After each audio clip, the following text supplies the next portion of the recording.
Curso técnico em logística, logística internacional. Conhecer as formas de contrato e seguros internacionais. Olá pessoal, sejam bem-vindos a esse nosso último vídeo da competência 3 de logística internacional. É Lidomar Alconforado. Ele está em pé, é branco, cabelo curto, preto, olhos castanhos, veste camisa manga longa, cinza claro, visto da cintura para cima. Entrevistado, Leonardo Morandas. Ele está em pé, é pardo, cabelo curto, preto, olhos castanhos, veste camisa manga longa, azul marinho, visto da cintura para cima. E hoje a gente está com o privilégio aqui de receber o empresário Leonardo Morandas, que é o proprietário da empresa Strike Sports, e a gente vai conversar um pouquinho com ele, que ele lida com o comércio exterior e vai ver como é que funciona a logística internacional, vendo um pouco o contexto da empresa dele. Então, Leonardo, é um prazer recebê-lo aqui no nosso curso. E a primeira coisa que ele me perguntaria aqui para você falar para o pessoal, qual é o ramo de atuação da tua empresa e como é que começou o seu negócio? Minha empresa ela é uma empresa especializada em importação de materiais esportivos e começou assim da carência do mercado brasileiro, né, não só aqui do estado de Pernambuco, por produtos de qualidade, né, produtos que realmente desse uma segurança para o atleta de artes marciais, né, que precisa assim, de uma segurança para praticar o esporte, né? Então nessa necessidade aí eu fui buscar fora do país produtos que atingissem essa demanda, né, dos praticantes, e surgiu a oportunidade de eu trabalhar com a marca Adidas também, né, na qual sou representante aí a nível nacional. E depois de um tempo eu comecei a trabalhar também com a marca própria para atingir um público que não tinha condições de comprar um produto com maior valor agregado, né? E até hoje eu estou aí com venda, distribuição e representação, né, a nível nacional. E trabalhando com quais produtos? Trabalho com uniformes, né, kimonos, com o dobo, né, que é para o taekwondo, e proteções para artes marciais, faixas de graduação, sapatilhas, equipamentos para treino, luva de boxe e assim por diante. Todo esse tipo de equipamento. E como é que foi o início para conhecer o teu fornecedor? Como é que foi para fazer essa prospecção de... Curioso, assim, que eu tive uma disciplina no curso de administração aqui na Universidade Federal de Pernambuco, que envolvia alguns conhecimentos sobre logística, e aprendi justamente sobre a quebra na cadeia de suprimento, quando você passa por várias etapas até um produto chegar em você. Então, através daquela disciplina, eu abri a mente e percebi que eu podia correr atrás de outros fornecedores, né? Então, eu comecei comprando ali no eBay mesmo, tipo o Mercado Livre, né?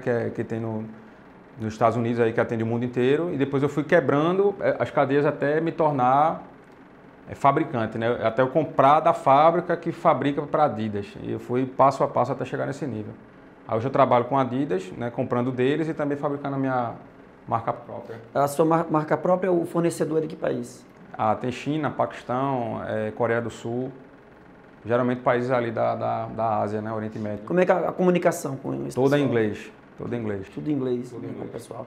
E fala um pouquinho da questão do contrato, tanto o contrato comercial como o contrato de transporte, como é que você lida com isso? Parte de contrato. O contrato de distribuição com a Adidas, na parte comercial, ela envolve metas e responsabilidades que eu tenho que cumprir, por exemplo, na parte de marketing e de distribuição a nível nacional da mercadoria. Eu não posso, por exemplo, comprar a mercadoria toda e vender só para o estado de São Paulo. Eu tenho que mostrar que eu tenho representação a nível nacional, né? E em relação ao transporte, cada operação que ela é realizada, né, quando eu tenho que trazer mercadoria do fornecedor, eu tenho que contratar ali um armador, que é um agente de carga, né? E aí ele tem as condições dele, né, para a gente trazer.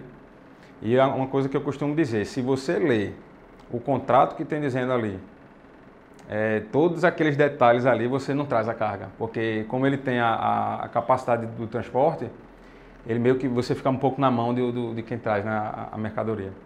Ou seja, você fica um pouco na mão de quem traz. E em relação àquele Incoterms, os alunos já viram essa disciplina, já estudaram os Incoterms. Quais são os que você mais lida? Não seria nem só os que eu mais lido, né? Mas do próprio tipo de produto que eu trabalho, né? Que é produto acabado, produto que já vem embalado e tal. Então, geralmente é utilizado o FOB, que aí a responsabilidade deles vai até a carga estar a bordo.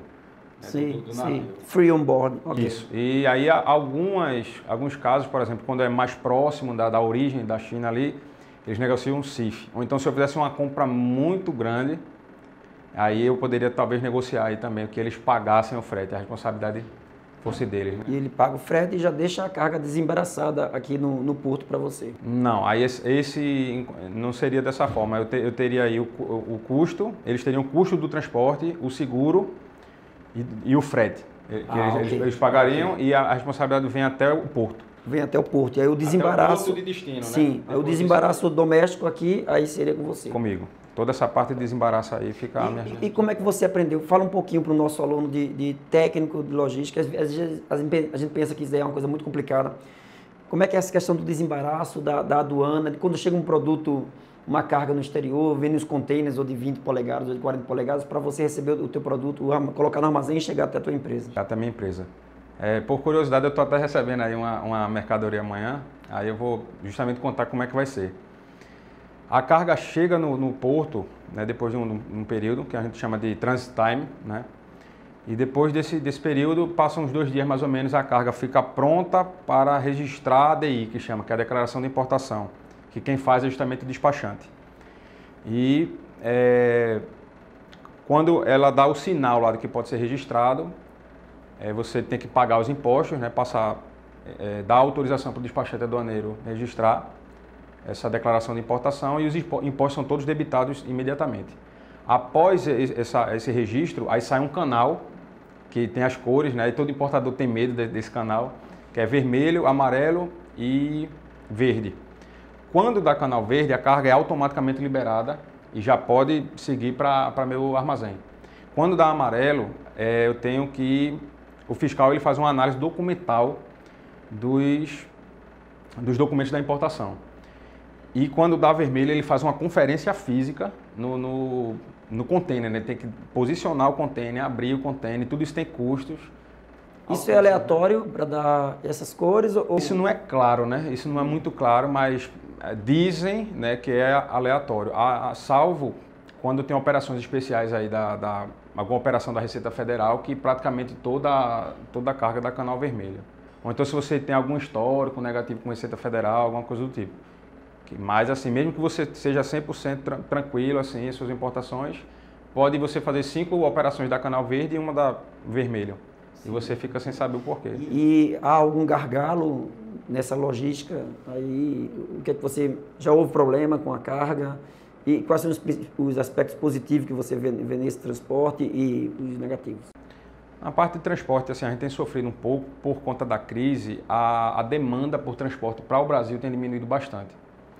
Então, isso encarece o frete bastante, né? Uma época até diminuiu, porque os transportadores, eles queriam ver se isso auxiliava ali a aumentar a demanda para trazer material para o Brasil. Como isso não aconteceu, muitas das rotas de transporte foram canceladas e o prazo para chegar aumentou e o custo do transporte também aumentou. Um exemplo, na época boa, você podia pagar $700 num container de 20. Hoje você paga $2.000 para vir da China. Então, outro gargalo que a gente tem, que eu considero abusivo, é que toda a carga todo o frete que você traz para o Brasil, você tem que pagar 25% de uma taxa que chama de taxa de marinha mercante. Ou seja, se eu estou pagando $2.000 agora de container, de transporte, eu tenho que pagar 25% extra para a marinha mercante, né? E isso tudo vai encarecendo bastante a mercadoria. E fora a questão do câmbio também, dificulta muito você trabalhar com importação. Essa questão do câmbio é bem interessante. Isso tem no nosso caderno também. Essa flutuação do câmbio, que às vezes você contrata a carga. Quanto tempo leva para vir da China para cá? Assim, como eu disse, antigamente sim, você podia ter cargas aí que demoravam 35 dias. Hoje, 50 a 55 dias. quase 2 meses e você contrata com... Fora a parte para liberar, né? Que aí, se der canal vermelho, por exemplo, você passa 15 dias com a carga parada lá. Ou mais se o fiscal tiver alguma exigência, né? Sim. E isso faz com que você contrate com o câmbio e quando você chega aqui, pode ter essa variação. Essa questão do câmbio é assim, dependendo do tamanho da empresa, você pode fazer um planejamento e pode ter ali negociações acordadas com o banco, por exemplo. Com empresas pequenas, que é o meu caso, você não tem essa condição de fazer isso. Então você paga, depende da negociação com o fornecedor, você pode pagar um sinal para ele fabricar e vai pagar com o dólar do dia. E depois você vai pagar quando a carga estiver chegando, por exemplo, ou então quando a mercadoria estiver pronta. Né? E assim por diante. E em relação à questão burocracia do governo, da questão da aduana? A gente sofre bastante com a carga tributária, né, que o Brasil deve ser uma das mais altas do mundo, não só a interna, como a da importação. Né? No meu caso, por exemplo, eu sou do Simples, aí eu tenho que pagar o ICMS cheio, se eu não tiver benefício fiscal, e eu não tenho crédito nenhum disso, porque eu sou do Simples. Se fosse de outro tipo de declaração aí, eu teria talvez algumas vantagens, mas você já tem que ser uma empresa maior. Aí tudo isso encarece a operação, você termina pagando imposto demais e às vezes você não tem condições de competir, né, no mercado. E em relação ao estoque, como é que você faz um planejamento do estoque para trazer mais produtos ou em relação à demanda aqui, como é que você trabalha com isso? Assim, eu tenho que dividir isso aí em 2 etapas, a minha resposta, né?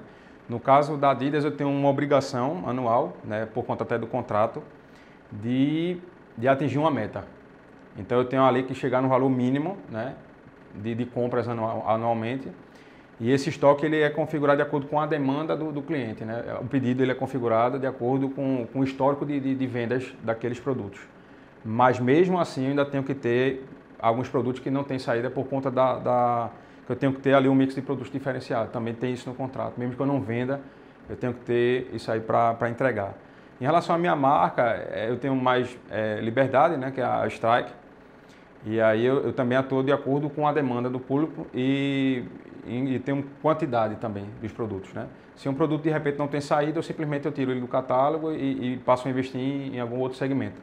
Como, por exemplo, agora nós estamos expandindo de taekwondo e karatê, estamos indo agora para o MMA e para o boxe, né? Que é um mercado que é bastante grande aqui no Brasil, um dos maiores do mundo, por sinal. Ok, perfeito.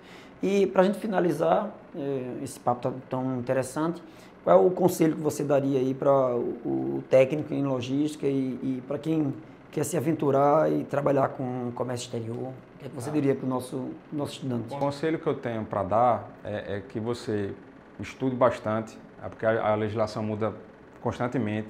A questão do Incoterm, por exemplo, ele muda de 10 em 10 anos, né? Estamos aí com o Incoterm 2010, daqui a pouco chega 2020 aí vai haver alguma revisão também. Isso pode alterar muita coisa ou pouca coisa, mas você tem que estar antenado. E também, se possível, entender um pouco da questão de desembaraço aduaneiro, que é a parte principal do processo logístico, né, aqui no nosso país. Porque dá mais trabalho você desembaraçar uma mercadoria do que você contratar um frete, por exemplo.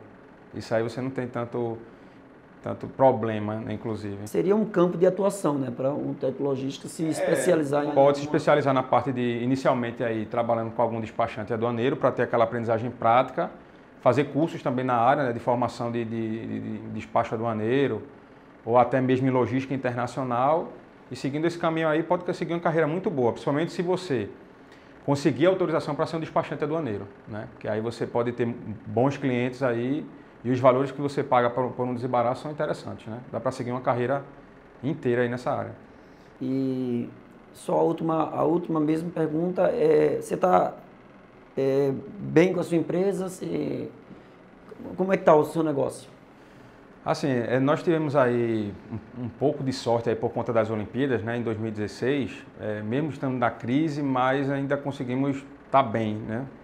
Mas em 2017 sentimos aí uma grande flutuação do mercado, talvez até fruto da questão do desemprego, né, e das pessoas terem que buscar fontes primárias, né, tipo, por exemplo, a alimentação, e deixar essa parte do esporte um pouco de lado, sentimos um pouco, mas o que acontece? Nós negociamos com a Adidas para diminuir ali a meta, né, que eles têm para uma situação de mercado normal, e otimizamos a questão da strike, né? Trazendo produtos ali que vai ter um giro e de modo que permita que a gente espere aí um momento melhor na economia, né? Mas assim, não estamos nem mal nem bem, estamos aí num período de transição.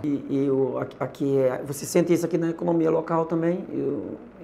E tem ajudado o Porto Suape também, tem ajudado isso? Não, acho que essa questão do Porto de Suape, quando veio a crise, muitos dos investimentos que tinham aqui, eles foram encerrados, né? Muitas empresas, até que tinham de logística mesmo, elas fecharam as portas, né? Porque naquela época ali de 2007 a 2009, mais ou menos, vieram centenas de empresas para cá, até da parte mesmo de operações logística, e logística avançada mesmo, que é de transporte de projetos, que chama.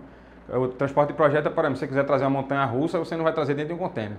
Você tem que trazer ali dentro de um serviço especializado, né? Então, essas empresas foram embora porque não tem mais demanda, né? Isso tudo afetou completamente a estrutura mesmo de logística aqui do nosso estado, né? Estamos esperando aí também uma situação melhor.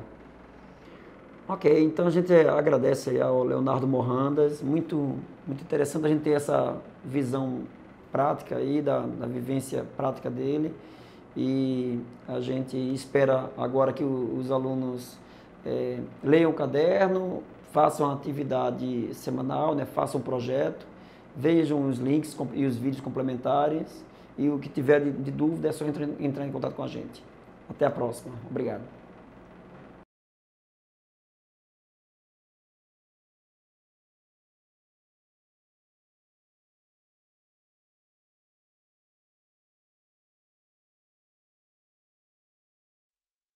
Heloína Nascimento.